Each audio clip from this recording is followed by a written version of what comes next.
The Galactic Council chamber stretched 300 meters high, its walls made of crystallized starlight that pulsed with the heartbeats of 1,000 alien species. Ambassador Chen stood at the human delegation's platform, her hands clasped, behind her back as she watched the proceedings with careful eyes. The air tasted of ozone and something sweet that the Veltharian delegates secreted when they were nervous. They had good reason to be nervous today. Prince Louis of the Terran royal house was coming to the palace for the first time since humanity had joined the Galactic Federation 5 years ago. The young prince was only 7 years old, but his bloodline carried weight that made even the ancient Krelith pause in their endless political scheming. Humanity had proven itself in ways that terrified the older races. They had taken a dying colony world and turned it into a garden in 18 months. They had negotiated peace between the Jurel and the Manticon Empire, using nothing but patience and what they called chocolate cake. They had survived a plague that should have wiped them out and came back stronger. The Federation had learned to watch humans carefully. They were unpredictable in ways that broke every statistical model the galaxy's greatest minds had developed over millions of years. Commander Threll of the Royal Guard stood at perfect attention outside the main palace entrance. His 4 arms were locked in the ceremonial position that his ancestors had held for 12,000 years. His scales gleamed with fresh polish, each one carefully maintained according to regulations that were older than most civilizations in the Federation. The Royal Guard did not break tradition. The Royal Guard did not bend protocol. The Royal Guard served the Council with absolute dedication and zero deviation from the ancient ways. Threll had served for 30 years without a single mark against his record.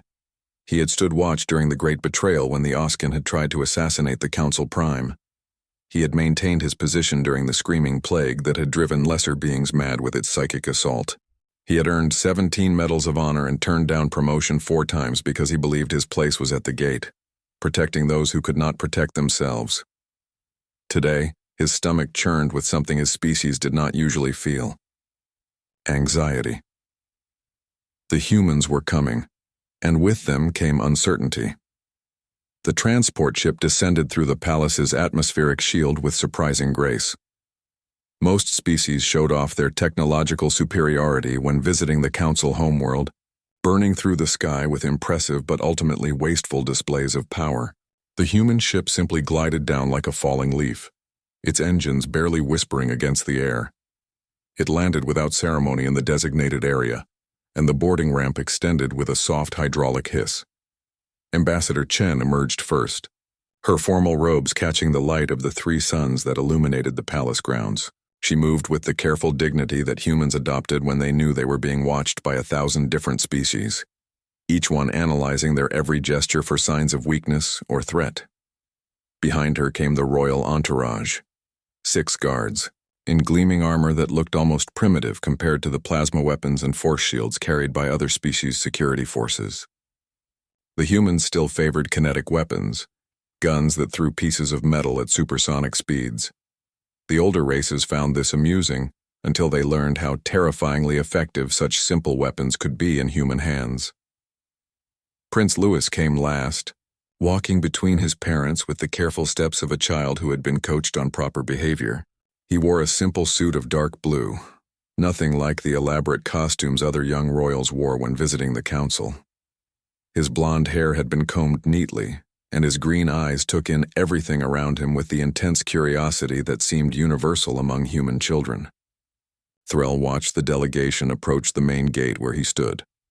Protocol required him to inspect their credentials, verify their identity through the quantum scanner, and then step aside while maintaining perfect attention. He had performed this duty 8,342 times without variation. He would perform it the same way today. The delegation stopped at the appropriate distance. Ambassador Chen stepped forward and presented the crystalline data chip containing their authorization codes. Threll accepted it with his upper left hand and inserted it into the scanning port built into his armor. The verification took exactly 3.7 seconds, as it always did. Everything was in order. Everything was proper. Everything was correct. Then Prince Louis looked directly at Threll and smiled. It was not a diplomatic smile, not the careful, expression that adults wore when they were performing for an audience. It was the genuine, unguarded smile of a child who found something interesting and wanted to share that interest with someone nearby. The prince raised his small hand and waved, a simple gesture that humans used for greeting. But there was something else. His fingers formed a pattern that made Threll's 3 hearts skip their synchronized rhythm. The pattern was ancient, older than the Federation itself. It was a sign from the Wars of Unification, when a dozen species had fought for control of this sector of space. The sign meant friend in the old battle language, a gesture exchanged between warriors who had fought side by side against overwhelming odds. It was a promise of trust, a recognition of shared purpose, a bond that transcended words. How could a human child possibly know this sign? The Wars of Unification had ended 4 million years before humanity had even discovered fire. The battle language had been lost to all but the most dedicated historians and a handful of military traditions kept alive by stubborn old soldiers like Threll. Yet here was this small human, this prince who should know nothing of galactic history, forming the sign with perfect precision. Threll felt something crack inside the rigid structure of his discipline. It was a small crack, barely noticeable, the kind of thing that would grow if left unchecked. He had spent 3 decades building walls of protocol and tradition around himself, using regulations as armor against the chaos of the universe. But this child had found a weakness he did not know existed. His upper right hand moved before his conscious mind gave it permission. His fingers formed the response sign, the one that meant brother in arms, protector, shield companion. It was a gesture he had made only 3 times in his life, each time to a fellow warrior who had saved him from certain death. Making it now broke 17 separate regulations governing proper behavior for the Royal Guard. Making it now acknowledged something that should not exist, a connection between species separated by millions of years of evolution and thousands of light years of space. The child's smile grew wider. His parents noticed nothing, too focused on maintaining proper diplomatic posture. Ambassador Chen's eyes flickered briefly toward Threll, and in that momentary glance, he saw understanding. She knew what he had done. She knew what it meant, and she was waiting to see what would happen next. The palace interior was designed to humble visitors, to remind them of how small they were in the grand scope of galactic civilization. Corridors stretched into impossible distances, their walls decorated with the achievements of 10,000 species across 1 billion years of recorded history. Threll walked 3 steps behind the human delegation. His role shifted from gate guard to escort by the automatic protocols that governed such things. His mind remained fixed on what had happened at the entrance. No one else in the Royal Guard had noticed his breach of tradition. The other guards had been focused on their own sectors, maintaining the rigid attention required by their positions. The security monitors would show the gesture, but those recordings were reviewed only in cases of actual security breaches. A simple hand movement would not trigger any automated alerts. He might escape punishment for his deviation from protocol, but Threll did not want to escape. For the first time in 30 years, he had acted on instinct rather than regulation, and the feeling was intoxicating. It was also terrifying. Prince Louis walked between his parents, his small hand clasped in his mother's larger one. The Queen of Terra was a tall woman with kind eyes and the bearing of someone who had learned to carry impossible weight with grace. The king walked with a slight limp, a reminder of injuries sustained during the colony wars when humanity had fought off the Draxian raiders, who had thought these newcomers would be easy prey. The Draxians had learned otherwise, though few of them survived the lesson long enough to share it with others. The prince kept looking back at Threll, his young face showing open curiosity, rather than the careful mask most royal children learn to wear. Each time their eyes met, Threll felt that crack in his discipline widen slightly. There was something in the child's gaze that reminded him of his own youth, before regulations and tradition had smoothed away all the rough edges of his personality. They reached the council's greeting chamber, a space designed to accommodate the wildly different physiologies of the Federation's members. The ceiling adjusted its height based on the tallest species present, currently configured for the tall striders who dominated the far corner. The atmosphere shifted in localized pockets to provide appropriate breathing gases for each delegation. Temperature zones kept everyone comfortable in their preferred climate range. It was a masterwork of engineering and diplomatic consideration. High Counselor Vren, a being composed primarily of crystallized thought and very little physical matter, drifted forward to greet the human delegation. His voice resonated through translation devices worn by everyone present, converting his communication patterns into forms each species could understand. "We welcome the royal house of Terra to this gathering of sovereign peoples," Vren said, his formal words carrying the weight of ancient ritual. "May your presence bring wisdom to our deliberations and strength to our unity." Ambassador Chen bowed at precisely the correct angle for greeting a high counselor. "We are honored by your invitation and humbled by your hospitality. House Terra offers its friendship and service to the Federation and all who shelter beneath its protection." The formal greetings continued for several minutes, each phrase loaded with diplomatic significance that had been negotiated and refined over millennia. Threll maintained his position, standing as protocol required while his mind wandered into dangerous territory. He found himself studying the human delegation with new attention, looking for clues that might explain how a child could know something that should have been impossible. The humans stood straighter than most species, their spines rigid in a way that spoke of evolutionary history on a high-gravity world. Their movements carried an efficiency that came from living on a planet that tried to kill them in 1,000 different ways. They smiled more than almost any other species, showing teeth in a gesture that most predators used as threat displays, but that humans somehow made welcoming. They were contradictions wrapped in soft flesh, dangerous and gentle in equal measure. Prince Louis grew restless during the lengthy diplomatic exchanges, as children universally did when forced to stand still for too long. He shifted his weight from foot to foot, earning a gentle squeeze from his mother that stilled him temporarily. His eyes continued to roam across the chamber, taking in the strange beings gathered there. When his gaze found Threll again, the prince's face brightened with recognition, and he waved once more with that same simple gesture of greeting. Threll's training screamed at him to ignore the child, to maintain proper guard posture, and pretend the interaction had not happened. But something deeper and older than his training pushed back against those ingrained habits. He found his head nodding slightly in acknowledgement, another breach of protocol that would have earned him censure from his commanders if they had noticed. They did not notice. Everyone's attention remained fixed on the formal greeting ceremony, watching for any diplomatic missteps that might indicate political maneuvering or cultural misunderstanding. No one cared about a child waving at a guard or a guard acknowledging that wave. It was beneath the notice of beings who shaped the fate of entire star systems. The ceremony concluded with the traditional exchange of gifts. The Federation presented the human delegation with a crystallized star fragment, a piece of matter compressed to impossible density that contained more energy than most suns. It was a show of power, a reminder that the Federation commanded technologies that could reshape reality itself. The humans accepted it with appropriate reverence, though Threll noted that Ambassador Chen handled the fragment with confident familiarity rather than nervous awe. Humanity had clearly been studying such technologies and was no longer intimidated by displays of exotic physics.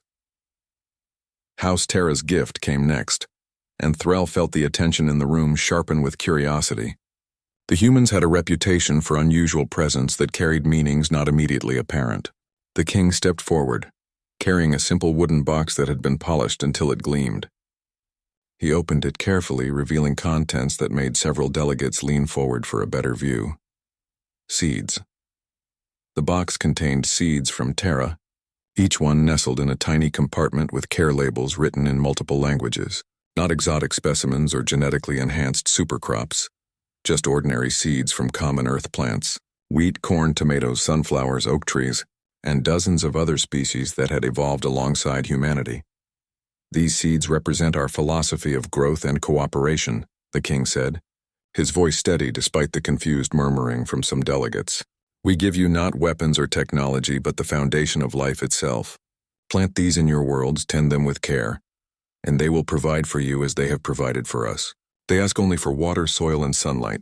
They require no complex machinery or rare elements. They are a gift that will continue giving long after we are all forgotten."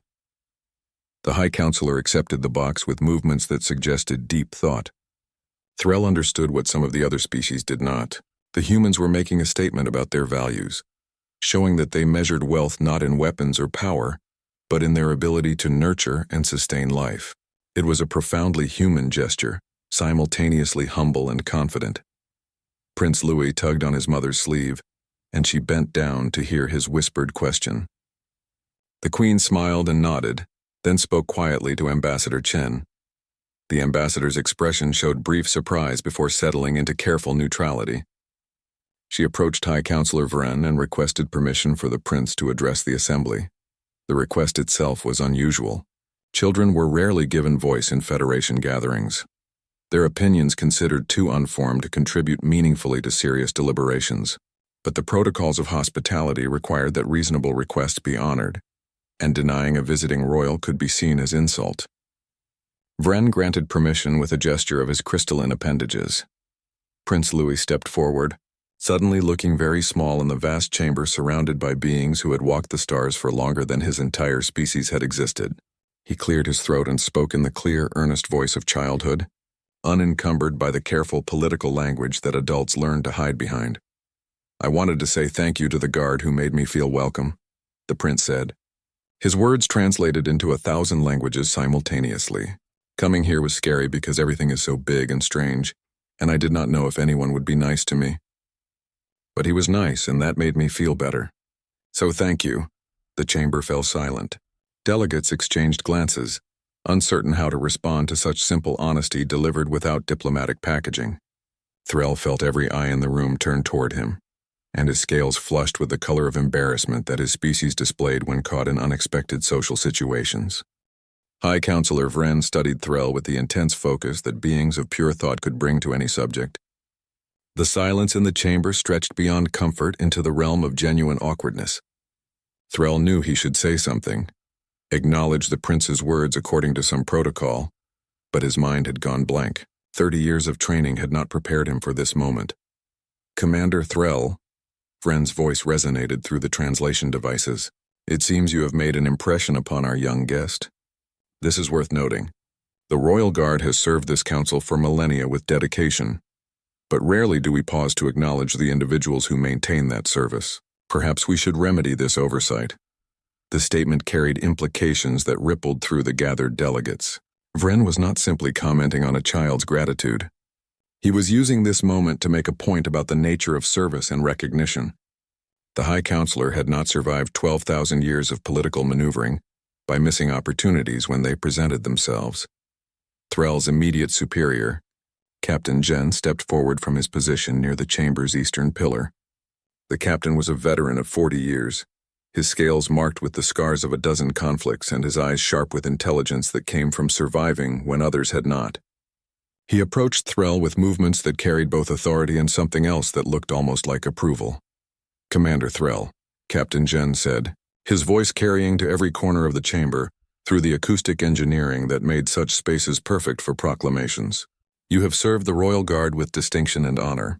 Your record is without blemish, your dedication beyond question. Today, you have added to that record by extending kindness to a young visitor when such kindness was not required by regulation or protocol. This speaks well of your character, and reminds us all that we serve not merely abstract concepts of duty, but living beings who deserve compassion." The captain reached up and removed one of the honor medals from his own uniform, a small crystal that pulsed with inner light. It was the Medal of Personal Excellence, awarded to guards who exceeded their duties in ways that could not be measured by simple metrics of success or failure. Captain Jen pinned it to Threll's chest with careful ceremony, his movements carrying the weight of tradition being honored rather than broken. "Let it be recorded," Vren declared, "that on this day, the Royal Guard demonstrated the values that make the Federation strong. Duty without compassion is empty ritual. Compassion without duty is meaningless sentiment. Together, they form the foundation upon which civilization rests." Prince Louis clapped his hands together, the sound sharp in the vast chamber. His parents smiled, and Ambassador Chen allowed herself a small expression of satisfaction. The other delegates began to murmur among themselves, processing what they had witnessed and calculating its political implications. The humans had turned what could have been an embarrassing breach of protocol into a diplomatic victory, though Threll suspected they had not planned any of this. They were simply being human, acting on instinct and emotion in ways that more rigid species found both baffling and occasionally brilliant. The formal reception continued with less tension than before. Prince Louis's simple honesty had broken through some of the careful political posturing that usually dominated such events. Delegates began to relax slightly, their conversations becoming more genuine and less scripted. Threll remained at his post, but he noticed that several beings who normally would never acknowledge a guard's existence now nodded to him as they passed. The prince's words had given him a kind of temporary visibility that made him profoundly uncomfortable. During a lull in the proceedings, Ambassador Chen approached Threll with the careful casualness of someone who wanted to speak privately in a very public space. She stood beside him, ostensibly studying a nearby display showing the orbital mechanics of the Council homeworld, but her words were directed at him. "You recognize the sign," she said quietly. "Not many would. Not many could. The wars of unification are not exactly popular subjects in human education, and we've only been part of the Federation for 5 years. Yet somehow my nephew learned that particular gesture from his grandfather, who learned it from a very old book discovered in an abandoned archive on Kepler Station." Threll kept his eyes forward, maintaining guard posture while his mind raced. "Your nephew, Ambassador. I was told he is a prince of the royal house." "He is," Chen confirmed. "My sister married into royalty, which makes family gatherings interesting. But that's not important right now. What matters is that his grandfather found something the Federation has tried very hard to forget. The wars of unification were not a glorious chapter in galactic history. Species committed atrocities against each other that still echo through political relationships today. The battle language was suppressed because it reminded too many beings of times they would rather forget." "Why would you teach such things to a child?" Threll asked, his voice barely above a whisper. "Because forgetting history does not erase it," Chen replied. "It only ensures we repeat the same mistakes. My father believed that understanding the wars, truly understanding them, was necessary to prevent future conflicts. He studied the battle language as part of that understanding. When Louis showed interest, he taught him a few signs. He never expected the boy to actually use them. The sign he made," Threll said, "friend, brother, it is not taught lightly among my people." "No," Chen agreed, "which is why his grandfather taught it to him with proper respect. The sign carries weight, Commander. It creates bonds that transcend simple friendship. When Louis made that gesture, he was offering you something precious without truly understanding its full implications. Children do such things. They give their trust and affection freely because they have not yet learned to be cautious." Threll finally turned his head slightly to look at the ambassador. "And what am I supposed to do with such a gift?" Chen smiled, the expression carrying both warmth and calculation. "That is entirely up to you, Commander. But I would suggest that gifts freely given should be honored, not feared. The Federation has spent millions of years building walls between species, creating protocols and traditions that keep everyone safely separate. Perhaps it is time someone started building bridges instead." She walked away before Threll could respond, leaving him with thoughts that felt dangerous and exciting in equal measure. Building bridges. The concept was revolutionary in a federation where every species maintained careful distance from every other, where cultural contamination was considered a serious threat, where the mixing of traditions was discouraged by regulations that had the force of law behind them. Yet humans had been building such bridges since they arrived. They shared their food, their music, their stories, their seeds. They formed friendships with species that had nothing in common with them except shared space in the galaxy. They broke rules not through deliberate rebellion, but through sheer inability to understand why those rules should matter, and somehow, impossibly, they made it work. Prince Louis appeared at Threll's side, having escaped his parents' attention during another round of formal introductions. The boy looked up at the tall guard with eyes that held curiosity and something else. Recognition, perhaps, of a kindred spirit who also felt out of place in this world of rigid protocols and ancient traditions. "My grandfather told me the sign means friend," Louis said. "He said it was used by soldiers who fought together when everything was bad and scary. He said that people who make that sign to each other have to help each other forever, because that is what the sign promises." "Did I do it right?" Threll knelt down, bringing himself to eye level with the child. The movement was not in any regulation. The royal guard did not kneel except before the High Counselor during formal ceremonies of allegiance. But regulations suddenly seemed less important than honoring the moment. "You did it perfectly," Threll said. "And yes, the sign does create a bond. Those who exchange it become responsible for each other's welfare. It is a serious promise, one that should not be made lightly. Louis nodded solemnly, his young face taking on an expression of concentration. I know it's serious. Grandfather made me practice for weeks before he said I could use it for real. He said I should only make the sign to someone I really, truly wanted to be friends with forever. And I saw you standing there looking so serious and strong, and I thought you might be lonely because nobody was talking to you. So I wanted to be your friend so you would not be lonely anymore. The simple honesty of the child's words hit Threll harder than any weapon he had faced in combat. Lonely. He had never allowed himself to acknowledge that feeling, had buried it under layers of duty and discipline until he could almost pretend it did not exist. But Louis had seen through all those carefully constructed defenses with the clarity that children possessed before the world taught them to look away from uncomfortable truths. I was lonely, Threll admitted, surprised by his own willingness to speak such words aloud. I have been lonely for longer than you have been alive. But I believed that loneliness was the price of duty, that guards must stand apart to serve effectively. Your grandfather was wise to teach you the old signs. They carry power that modern words have forgotten. Louis smiled, the expression lighting up his entire face. He reached out and took one of Threll's 4 hands in both of his small ones. The touch was gentle, carrying no fear of the armored warrior who could crush him with minimal effort.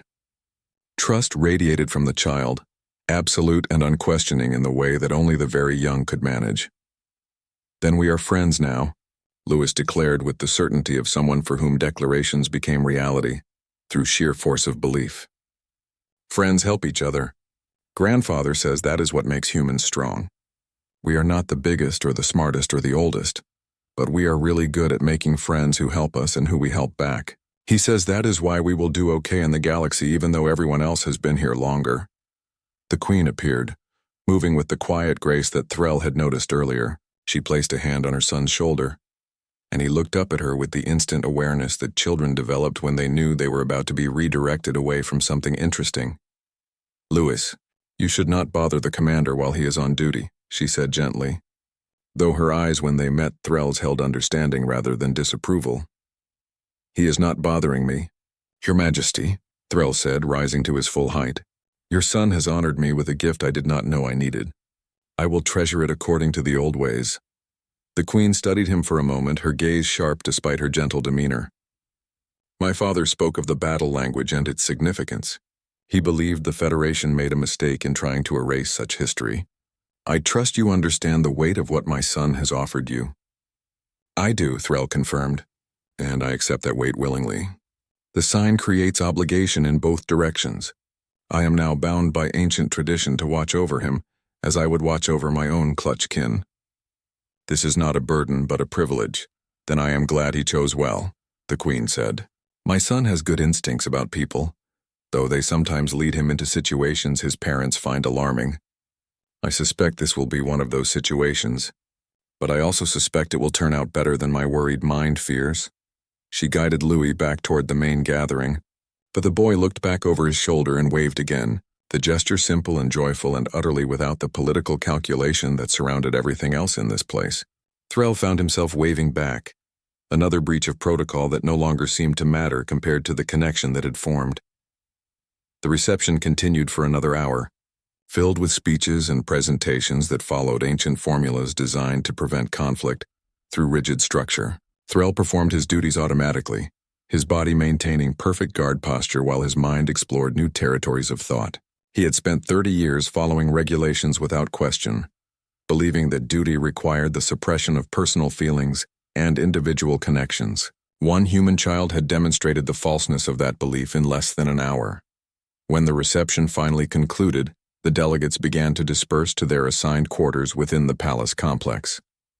The royal guard shifted positions according to the evening protocols, with some guards standing down while others took up new posts. Threll found himself assigned to the corridor outside the human delegation's quarters, a position that was probably not coincidental given Captain Jen's knowing look when announcing the assignments. The evening cycle dimmed the palace's lighting to simulate night, allowing species that required darkness for rest to achieve proper sleep. Threll stood in the gentle gloom, his enhanced vision rendering the shadows transparent. He could hear the humans moving about in their quarters, voices carrying through walls that were designed to provide privacy, while still allowing security monitoring. The king and queen spoke in low tones about the day's events. Ambassador Chen was communicating with someone back on Terra through quantum-encrypted channels. And Prince Louis was asking his mother questions with the endless curiosity that seemed to define human childhood. "Why do the guards stand so still?" the boy asked. "Does it hurt to not move for so long? Do they get to sit down when nobody is watching? Can they hear us talking about them? Would it be rude if I brought them snacks?" The queen's patient answers were muffled by distance, but Threll caught enough to understand she was explaining concepts of duty and service in terms a 7-year-old could grasp. She was a skilled teacher, breaking down complex ideas into simple pieces while never talking down to her son's intelligence. Threll approved. The prince would grow into a fine leader if he continued learning from such instruction. A soft chime indicated someone requesting exit from the quarters. Threll straightened slightly, though he had not actually relaxed his posture. The door opened to reveal Ambassador Chen, now wearing casual clothing rather than formal diplomatic robes. She approached Threll with a datapad in hand. "Commander, I have information that might interest you," she said, keeping her voice low. "My father's research into the Wars of Unification included extensive documentation of the battle language and its cultural significance. I took the liberty of having his files translated into your species' primary language. I thought you might appreciate access to the complete context of what my nephew initiated today." She offered him the datapad. Threll accepted it with his upper right hand, the same hand that had returned Louis's gesture earlier. The symbolism was not lost on either of them. "This is a generous gift, Ambassador," Threll said. "May I ask why you are giving it to me?" "Because I think you understand what my father understood," Chen replied. "The galaxy has spent millions of years building structures of separation. Protocols, regulations, traditions that all serve the same purpose, keeping species isolated from each other, preventing the kind of close connections that might lead to conflict. But isolation also prevents cooperation, friendship, growth. Humans have only been part of the Federation for 5 years, but already we have seen how these structures limit what could be achieved if beings were willing to work together more closely." "You seek to change the Federation?" Threll observed. "We seek to build bridges," Chen corrected. "Small ones at first. Personal connections between individuals who can see past the walls of tradition. My nephew made a bridge to you today. My father's research can strengthen that bridge, give it context and meaning that goes beyond a child's innocent gesture. What you do with that knowledge is your choice, but I believe you will use it wisely." She returned to her quarters, leaving Threll alone with the datapad and thoughts that spiraled outward into possibilities he had never considered before. He activated the device, scrolling through files that contained not just translations of the battle language, but detailed historical analysis of why it had been created, how it had been used, and why the Federation had worked so hard to erase it from common knowledge. The Wars of Unification had been brutal. Species that had been isolated from each other for millions of years were suddenly forced into contact by the development of faster-than-light travel. Cultural misunderstandings escalated into conflicts. Conflicts escalated into wars. Wars escalated into atrocities that left entire worlds dead and civilizations extinct. The battle language had emerged from one of the few alliances that actually worked during those dark times. A coalition of species who had learned to communicate through simple gestures when more complex language failed under the stress of combat. The sign Louis had made, friend and brother, had originated during the siege of Krell 7 when a group of soldiers from 12 different species had been trapped behind enemy lines for 6 months. They had survived through cooperation, developing the battle language as a way to coordinate actions when electronic communication was compromised. The language had spread among military units, becoming a tool for building trust in situations where trust meant the difference between life and death. After the wars ended, the Federation's founders had decided the battle language represented too much of the violence and chaos they were trying to leave behind. Better to let it fade into history than risk it becoming a symbol that might inspire future conflicts. The decision had been pragmatic but short-sighted. In trying to erase the bad memories, they had also erased the good ones, the stories of beings from different worlds learning to work together despite impossible odds. Threll spent the night reading while maintaining his guard position, his species' ability to rest one brain hemisphere at a time, allowing him to absorb information while remaining alert to potential threats. The more he learned, the more he understood why Ambassador Chen's father had dedicated years to this research. The battle language was not just a historical curiosity. It represented a different approach to interspecies relations, one based on earned trust rather than enforced protocols. Morning came with the brightening of the palace's lighting systems, mimicking the sunrise that many species found psychologically comforting even when they lived in artificial environments. The human delegation emerged from their quarters refreshed and ready for the day's agenda, which included a tour of the palace's historical archives and meetings with various diplomatic committees. Prince Louis appeared last, his hair slightly messy despite obvious attempts to comb it into submission. The boy's eyes found Threll immediately, and his face brightened with recognition. He started toward the guard, but his mother caught his hand gently. "Remember, Louis, the commander is working," the Queen reminded him. "We must respect that." "But I wanted to show him the picture I drew," Louis protested, holding up a data pad that displayed a child's digital drawing. "I made it for him because friends give each other presents." Threll felt something in his chest tighten with emotion that his species experienced rarely and cherished deeply. The drawing showed two figures, one tall with 4 arms clearly meant to be him, and one small with blonde hair meant to be Louis. They were standing side by side, and between them was a symbol that the boy had attempted to recreate from memory, the friend sign, rendered with the artistic skill of a 7-year-old but with careful attention to the finger positions that gave it meaning. "Your Majesty," Threll said, "if I might request a brief exception to protocol. The prince has created something that honors an ancient tradition.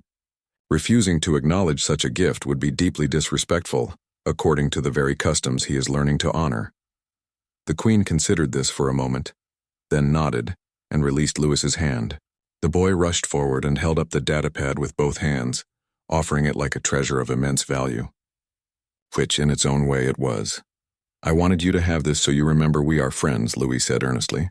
"Even when I go back to Terra and you stay here, we will still be friends because that is what the sign means. Forever friends." Threll knelt again, accepting the datapad with both upper hands in the formal receiving gesture his people used for gifts of significant personal meaning. "This is a worthy present, Prince Louis. I will display it in my quarters where I can see it every day. And you are correct about the permanence of the bond we have formed. Distance does not diminish it. Time does not erase it. We are connected now across whatever space separates us. Can we send messages to each other?" Louis asked hopefully. "I never had a friend from another planet before. I want to tell you about school and my little sister and the cat we are maybe getting if Mother says yes. And you can tell me about guard things and what it is like living in the palace." The request was innocent, the desire of a child to maintain connection with someone he had decided to care about. But Threll recognized the implications. Regular communication between a member of the royal guard and a foreign royal would require approval from multiple levels of authority. It would mean breaking protocols about information security and cultural contamination. It would mean choosing personal relationship over institutional loyalty. "I would like that very much," Threll said, making the choice without hesitation.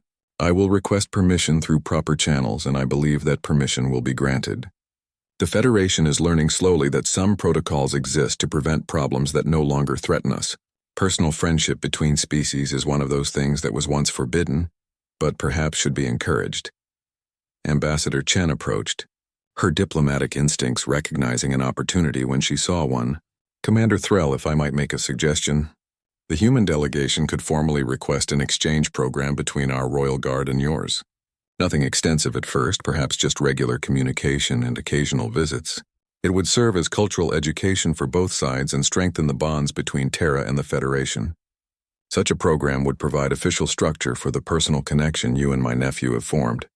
It was brilliant political maneuvering disguised as simple friendship. Chen was using the relationship between a guard and a child to create an opening for broader cooperation between humans and the Federation's military structures.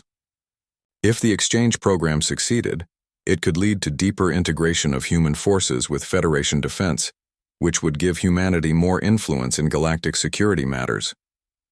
But it would also give the Federation better understanding of human military capabilities and thinking. which had been a source of concern since humanity had proven unexpectedly effective in the colony wars. Both sides would benefit. Both sides would gain insight into the other.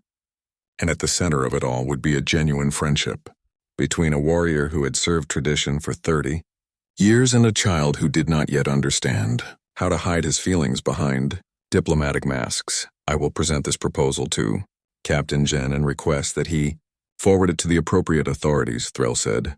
I believe it has merit beyond the obvious diplomatic advantages. The Royal Guard has become isolated in its dedication to ancient ways. Exchange with humans who seem incapable of not forming connections wherever they go might remind us of why we serve in the first place. The day proceeded with scheduled activities.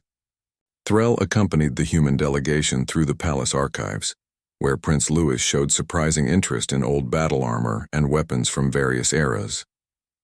The boy asked questions that revealed a sharp mind beneath the innocent exterior, wanting to know not just what weapons did, but why they were designed certain ways and what that revealed about the species who made them. His parents answered what they could, and Threll found himself supplementing their knowledge with details from his own military training. During the afternoon session with the diplomatic committees, Threll stood at his post while various Federation members questioned the human delegates about Terra's intentions and capabilities. The questions were polite on the surface but carried undercurrents of suspicion and concern. Humans had disrupted centuries of stable political arrangements simply by existing and refusing to play by the established rules. Some species welcomed this disruption as opportunity for change. Others saw it as threat to their carefully maintained power structures. Ambassador Chen handled the questions with skill, giving answers that provided information without revealing vulnerabilities. Yes, Terra was expanding its colonial presence in the outer systems. Yes, humanity was developing new technologies based on both their own innovations and things learned from Federation science. Yes, they were forming alliances with species that had previously been marginalized or ignored by the major powers. No, they had no intention of challenging the Federation's authority. No, they were not secretly building a military force to upset the balance of power. No, their kindness and friendship were not elaborate deceptions hiding hostile intent. That last question came from a Krelith delegate whose species had built their civilization on elaborate deceptions and could not imagine that others might operate differently. The Krelith genuinely believed that honesty was a weakness to be exploited, and that anyone claiming to act from genuine goodwill was obviously lying about their true motivations. Ambassador Chen's response was patient but firm. My people have a saying, she told the delegate. Not everyone is trying to trick you. But if you assume everyone is trying to trick you, you will miss opportunities to build something better. Humans prefer direct communication because it is more efficient than elaborate deception. We have found that most beings respond positively when treated with respect and honesty. Those who do not respond positively reveal themselves quickly, which allows us to adjust our approach accordingly. It is not naivety. It is strategic transparency. Prince Louis, who had been sitting quietly during the tedious discussion, suddenly spoke up without being called upon. My teacher says that people who think everyone is lying are usually the ones who lie the most. Is that true? The chamber fell silent. Delegates exchanged uncomfortable glances. The Krelith representative's scaled face flushed with colors that indicated offense and embarrassment in equal measure. The Queen looked mortified at her son's breach of diplomatic protocol. But Ambassador Chen laughed, the sound genuine and warm. Your teacher is very wise, Louis, she said. That is indeed often true. Species that have built their cultures around deception tend to assume others operate the same way, because they cannot imagine functioning differently. It is not necessarily malicious. It is simply limited perspective based on their own experiences. High Counselor Vren, who had been observing the proceedings silently from his elevated platform, made a sound that the translation devices rendered as thoughtful humming. The child asks questions that reveal truths we adults have learned to dance around. Perhaps we should listen more carefully to those who have not yet learned our elaborate methods of avoiding direct communication. Prince Louis, what else do you wonder about the Federation? Louis looked at his mother for permission. She nodded, though her expression suggested she was preparing for whatever innocent disaster her son might unleash. The boy stood up on his chair so he could see everyone better, ignoring the way adults tried not to smile at the gesture. I wonder why everyone sits so far apart, Louis said. gesturing at the chamber's layout where each delegation occupied separate platforms with significant space between them. At home, when we have meetings, people sit together at tables where they can see each other's faces properly. This room makes everyone seem like they do not want to be near each other. Is that on purpose or just bad design? The question hung in the air like a physical thing, challenging assumptions that had been built into the Federation's architecture for so long that no one questioned them anymore. The chamber had been designed thousands of years ago specifically to keep delegations separated, to prevent the kind of close contact that might lead to conflict or unwanted cultural exchange. But no one had ever asked whether that design still served its intended purpose, or if it had simply become tradition maintained without examination. Several delegates shifted uncomfortably. A few looked at the empty space between platforms as if seeing it for the first time. Threll found himself analyzing the chamber with new perspective, recognizing how its layout encouraged isolation rather than cooperation. He had stood guard in this room hundreds of times without ever considering that its design might be part of the problem rather than part of the solution. Vren's crystalline form pulsed, with colors that the translation systems indicated meant deep consideration. That is a very good question, young prince. The answer is that this chamber was designed during a time when close contact between species was considered dangerous. We had recently emerged from the wars of unification, and the architects believed that physical separation would help prevent future conflicts. But you make an interesting point. Perhaps the design that once protected us now prevents us from building the connections that could strengthen our unity. Could we try sitting together instead? Lewis asked with the simple logic of someone who saw problems and immediately thought of solutions. Just to see if it works better. My teacher says you cannot know if something is a good idea unless you test it first. This seems like a good thing to test. The Krelith delegate, still flushed from Louis's earlier comment about liars, spoke up with an edge in his translated voice. The young human does not understand the complexities involved in such matters.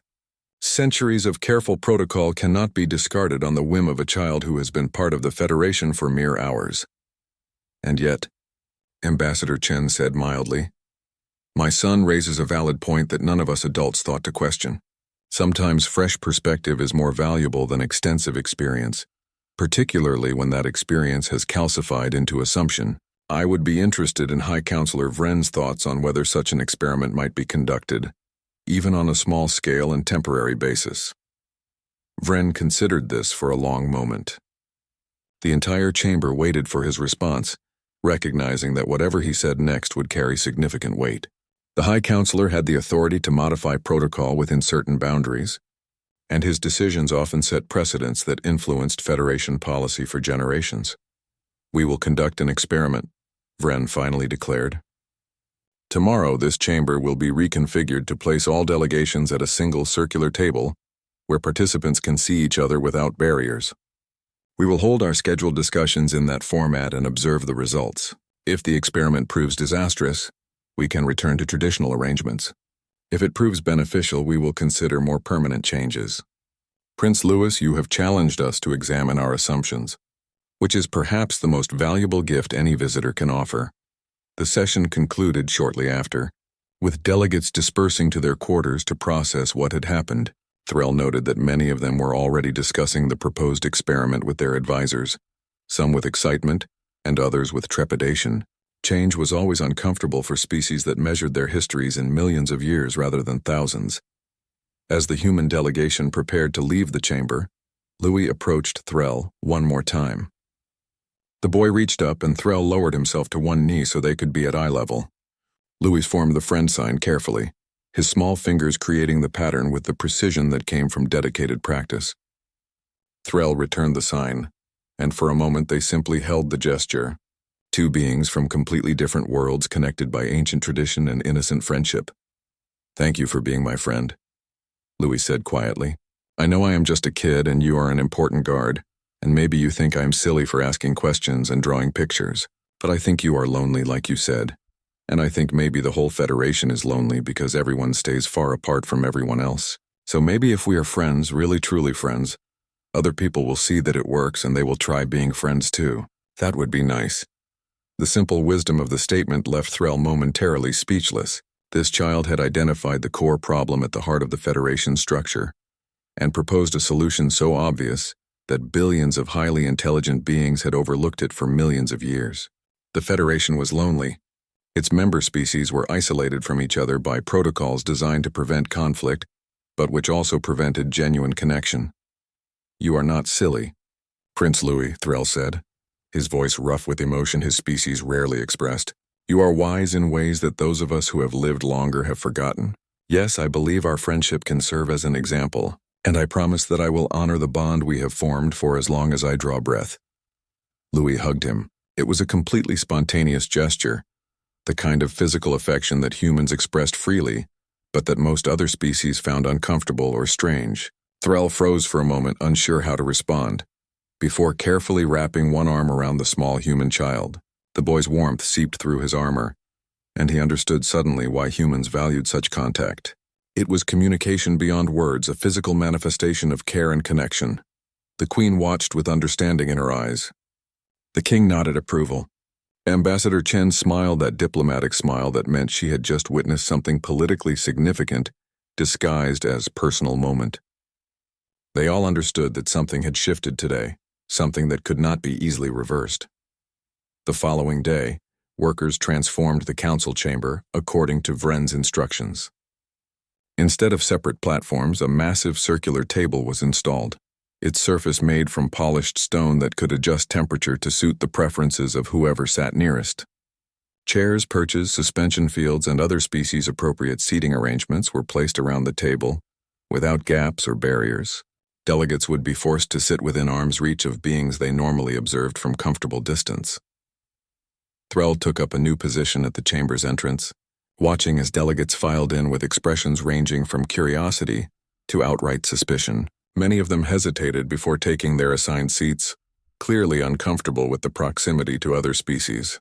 The Krelith delegate in particular looked like he might refuse to participate, but eventually sat down with visible reluctance between a Veltharian and one of the tall striders. Prince Louis entered with his family and immediately went to his seat without any hesitation, greeting the delegates on either side of him with friendly waves. His parents flanked him, ready to intervene if his enthusiasm became problematic.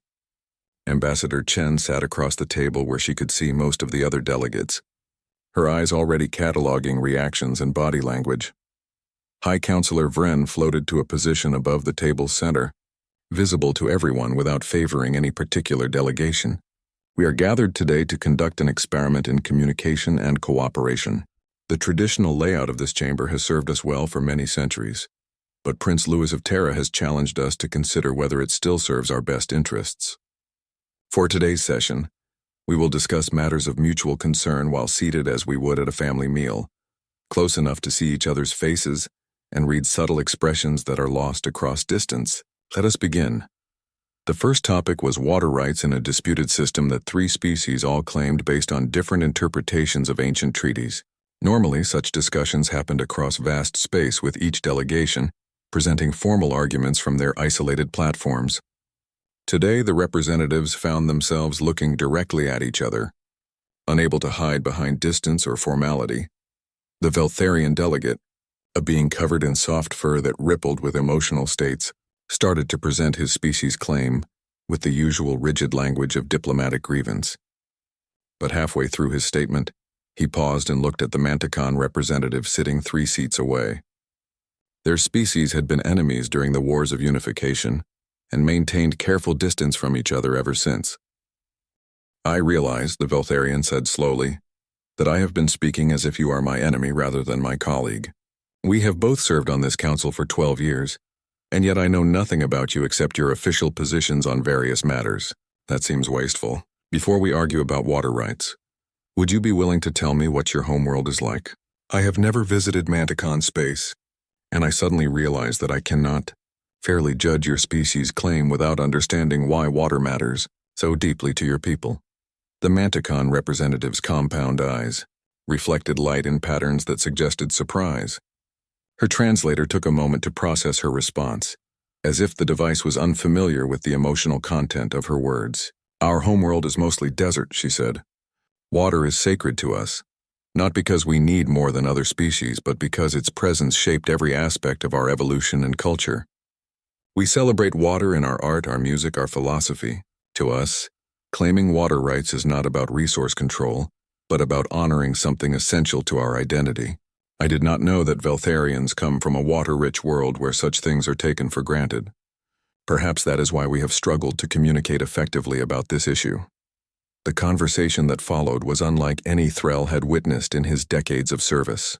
Instead of formal arguments delivered across empty space, delegates engaged in actual dialogue. They asked questions about each other's perspectives. They acknowledged emotional attachments to issues rather than pretending everything was purely logical. They found common ground through understanding rather than compromise based on political calculation. Prince Louis listened intently, occasionally asking questions that adults answered with surprising patience. The boy had a talent for identifying when people were talking past each other, rather than to each other, and his simple observations often helped clarify miscommunications that would otherwise have derailed discussions. When the session concluded hours later, High Counselor Vren surveyed the assembled delegates with what his species used for satisfied expression. I believe our experiment has proven successful. We accomplished more meaningful discussion today than in the previous 6 sessions combined.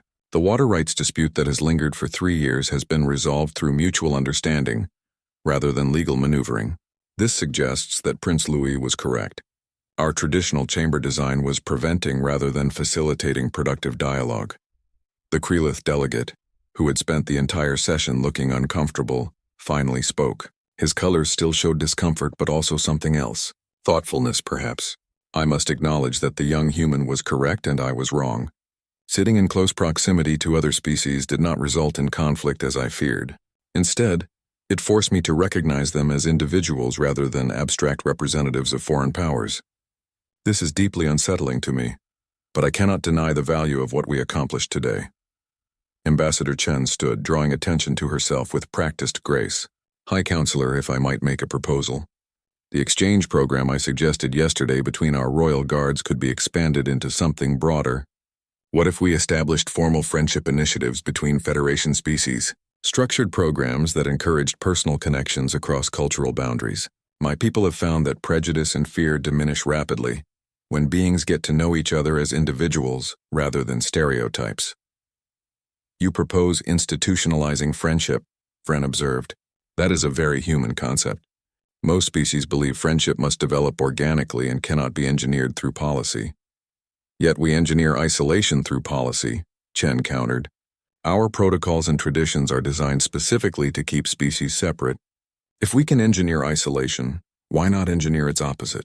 Create opportunities for connection, rather than barriers against it. The results of today's experiment suggest such efforts would be worthwhile. Vren considered this while the other delegates murmured among themselves. Threll watched the discussion with fascination, recognizing that he was witnessing a pivotal moment in Federation history.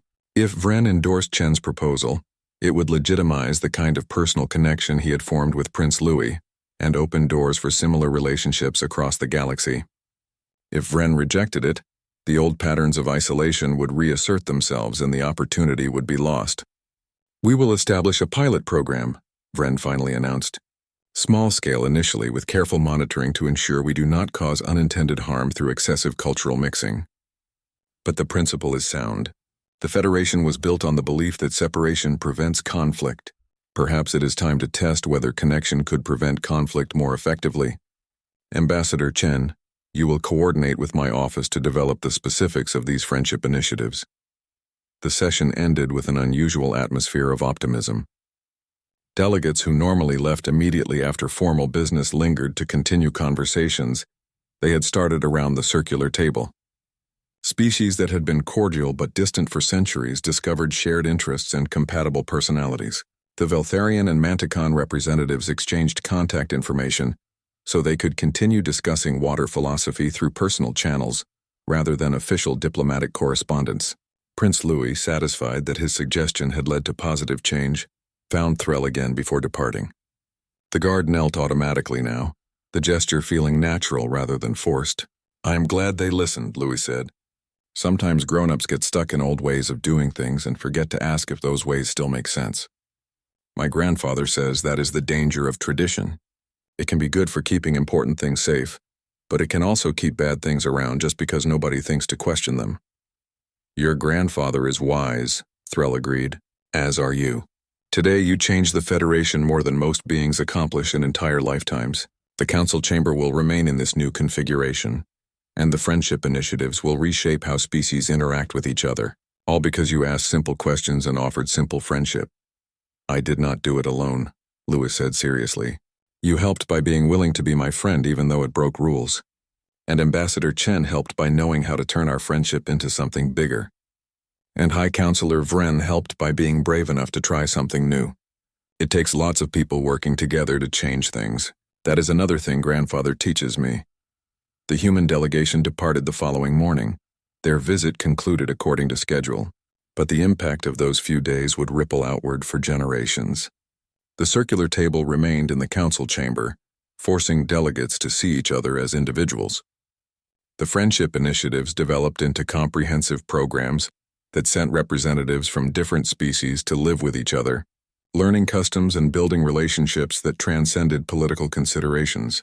The Royal Guard exchange program brought human soldiers to train alongside Federation forces, sharing techniques and perspectives that improved security for everyone involved. Threll received permission to maintain regular communication with Prince Louis. Their correspondence became a model for the kind of cross-cultural relationship the friendship initiatives hoped to foster. The Guard shared stories of his work and life in the palace. The prince shared his experiences growing up in a family that straddled human royalty and diplomatic service. They taught each other things about their respective species, breaking down assumptions and stereotypes through the simple act of genuine conversation. Years passed. Prince Louis grew into a young man who carried his early wisdom into more mature understanding of galactic politics.